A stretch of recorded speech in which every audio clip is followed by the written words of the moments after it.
Described as one of the most ambitious parish churches in Somerset, the present Church of St John the Baptist in Glastonbury, Somerset, England, dates from the 15th century and has been designated as a Grade I listed building. History. The present church replaced an earlier one, though documentary evidence for St. John's survives only from the later 12th century. Other evidence tends to suggest that a church existed on this site at a significantly earlier date. According to legend, the original church was built by St. Dunstan in the 10th century. Recent excavations in the nave have revealed the foundations of a large central tower that possibly dated from Saxon times, and a later Norman nave arcade on the same plan as the existing one. A central tower survived until the 15th century, but is believed to have collapsed, at which time the church was rebuilt. In the north aisle, 12th century fabric survives in the former St. Catherine's Chapel. The church was used for shelter by Monmouth's troops in June 1685 during the Monmouth Rebellion. It is also recorded that on 4 occasions between 1800 and 1804, French prisoners of war were locked up from the night inside the church, presumably whilst in transit. Between 1856 to 57 the church was restored and reseated by Sir George Gilbert Scott at a cost of £3,000, and its Gothic character re-emphasized. The church conforms in its entirety to a style of architecture known as Perpendicular Gothic. The church is built of Dolting stone, street stone and the local torbur, and is laid out in a cruciform plan with an aisled nave and a clerestory of 7 bays.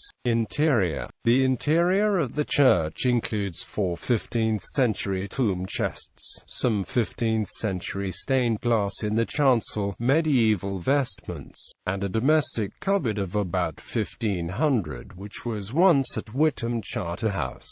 At the front of the tower are 2 large carvings, the Madonna with Child and the Resurrection Christ, early works of Ernst Blensdorf, carved in 1945, after his escape from the Nazis. Tower and bells. The west tower has elaborate buttressing, paneling and battlements. The tower rises to a height of 134.5 feet, and is the second tallest parish church tower in Somerset. During the 15th century, the present tower at the western end of the church replaced an earlier central tower. The tower is said to have inspired numerous others, including the Tower of Northington Parish Church in Hampshire. The tower is unusual in that it has a chiming clock, but no clock face. There has been a set of bells at St. John's Church since 1403. The oldest existing bell was originally made in 1612 and inscribed, "I sound to bid thee, sick repent in hope of life when breath is spent." This bell was recast in 1992. The ring of 6 bells was augmented to a ring of 8 in 1878. The largest, the tenor bell, is about 1400 weight or about 712 kilograms, and the smallest, the treble, is about 500 weight to 250 kilogram. Churchyard. In the churchyard is a thorn tree grown from a cutting from the Glastonbury thorn. A blossom from this tree is sent to the Queen every Christmas. At the end of term, the pupils of St. John's Infants School gather round the tree in St. John's Parish Churchyard on the High Street. They sing carols, including one specially written for the occasion, and the oldest pupil has the privilege of cutting the branch of the Glastonbury thorn that is then taken to London and presented to Her Majesty the Queen. That a centennial labyrinth, located close to the church gates, was laid in 2007, to celebrate Glastonbury receiving its own charter from Queen Anne in 1705. This is a grass labyrinth of the classical 7-circuit design, its path delineated by blue lias stonework, which is a local stone present in the tour. The labyrinth was conceptualized and designed by Sig Lundgren. The laying of the labyrinth was delayed due to various problems in securing a site. List of vicars: Richard Pratt, B.A. 1744–1778. Matthew Hodge 1783–1808. John Townsend, M.A. 1809–1812. Thomas Parfitt, D.D. 1812–1865. Charles Sydenham Ross, M.A. 1865–1893. Prebendary Henry Lowry Barnwell, M.A. 1894–1912.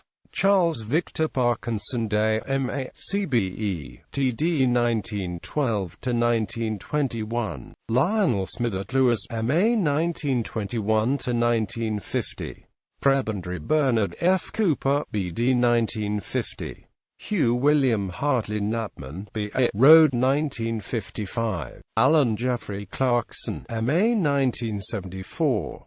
Patrick John Riley 1984–2001. Maxine Marsh 2002–2007.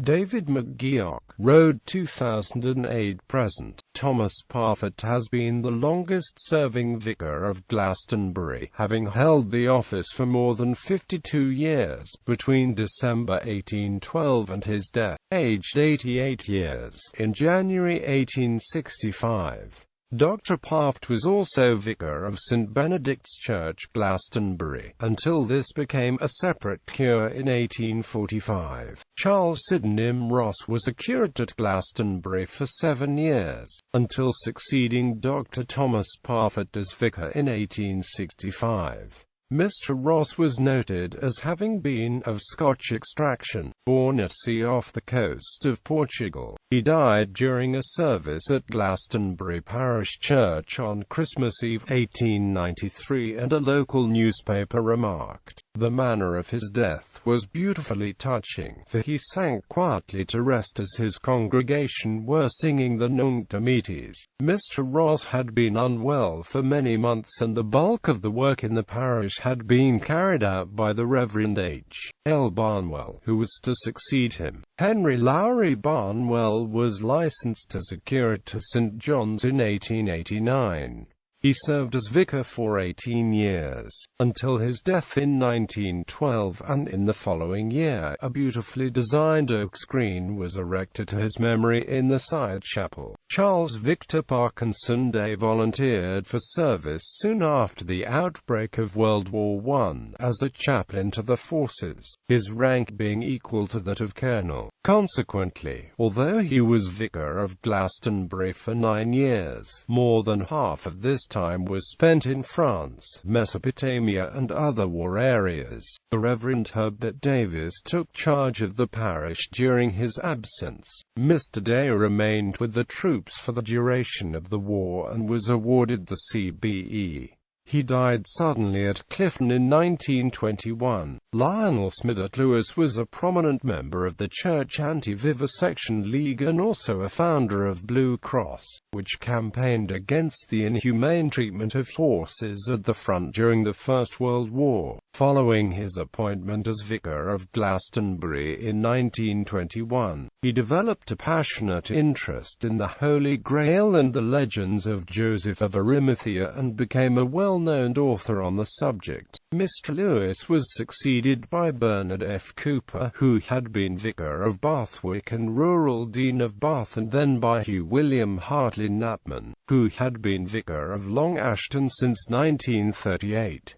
Alan Clarkson later became Archdeacon of Winchester. Current ministry and profile. The current vicar of St. John's, Glastonbury, is the Reverend David McGeoch, assisted by the Reverend Sister Diana Greenfield, the Reverend Robin Ray, and a team of lay readers. It is linked with the parishes of St. Benedict's Church in Glastonbury and St. Mary's and Amp All Saints Church in the village of Mere as a joint benefice.